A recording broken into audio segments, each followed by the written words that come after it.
En el capítulo anterior vimos las leyes que describen la dinámica de un cuerpo, las leyes de Newton.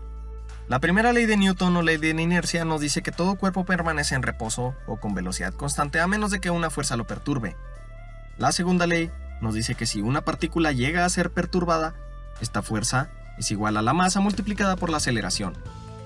Y la tercera ley establece que todas las fuerzas en la naturaleza ocurren en pares de fuerza de igual magnitud y dirección opuesta. Este capítulo se enfoca en los distintos tipos de fuerzas que pueden actuar sobre un cuerpo en movimiento. En la mayoría de los casos que concierne a fuerzas, se trata de hacer un análisis de las mismas y buscar que se encuentre un equilibrio dinámico, es decir, que al sumar todas las fuerzas que actúan sobre el cuerpo, esto nos dé cero. Para ello, debemos sumar las contribuciones de cada fuerza en cada dimensión, y en caso de que no se logre el equilibrio, calcular la fuerza resultante y su dirección, para comprender el movimiento del cuerpo. En un objeto ocurren múltiples fuerzas, pero las más comunes son las siguientes. Peso. Como ya vimos, esta es la fuerza que nos jala hacia la superficie de la Tierra. Tenemos que fuerza es igual a masa por aceleración. Si la aceleración es igual a g, entonces el peso de un objeto es la masa multiplicada por la constante de la gravedad g. Fuerza normal. Esta es la fuerza que surge por la tercera ley de Newton, cuando un objeto hace contacto con una superficie. Si el objeto está de forma horizontal a la superficie con la que hace contacto, por la tercera ley de Newton la fuerza normal es equivalente al peso. Fricción o fuerza de rozamiento. Surge cuando dos cuerpos están en contacto y al menos uno de ellos se mueve.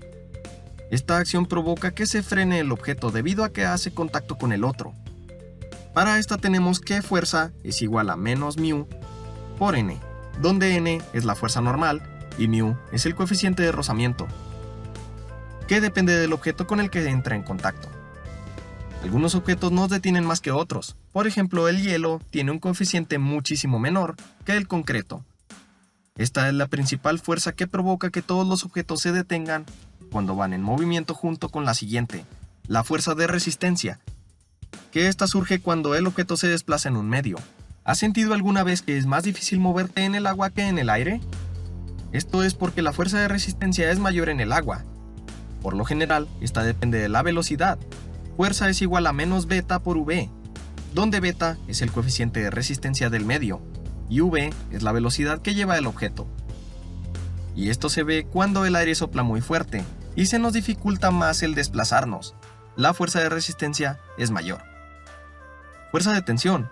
Esta surge por lo general en objetos que están atados a cuerdas. Fuerza centrípeta. Esto ocurre solo en movimientos circulares, y es la consecuencia de la aceleración centrípeta que vimos en cinemática de 3 dimensiones, o el capítulo número 3. Entonces, por la segunda ley de Newton, si fuerza es igual a masa por aceleración, y la aceleración centrípeta es la velocidad al cuadrado entre r, la fuerza centrípeta es fuerza igual a masa por velocidad al cuadrado entre r. Fuerza de restitución es la fuerza debida a la expansión o contracción de un resorte. Si tú estiras un resorte, sientes como este quiere volver a contraerse a su estado original. De igual forma, si lo presionas, sientes como este empuja para volver a su estado original. Esta fuerza depende de la distancia a la que lo estires o lo que lo contraigas, y de una constante k dictada por las propiedades del resorte. Fuerza es igual a menos k por x. Esta ecuación es también denominada ley de Hooke, y dicta, como acabamos de mencionar, el comportamiento de los resortes conforme a la distancia. La dirección de las 7 fuerzas son las siguientes. El peso va hacia la superficie de la Tierra. La normal en dirección perpendicular de la superficie con la que está haciendo contacto. La de tensión hacia la aplicación de la fuerza. La de fricción y la de resistencia en dirección opuesta al movimiento del objeto. La centrípeta hacia el centro del círculo y la de restitución hacia la línea de equilibrio del resorte. Son algunas fuerzas por comprender, pero la mayoría de los problemas implementan solo estas fuerzas en lo que concierne a problemas de mecánica clásica.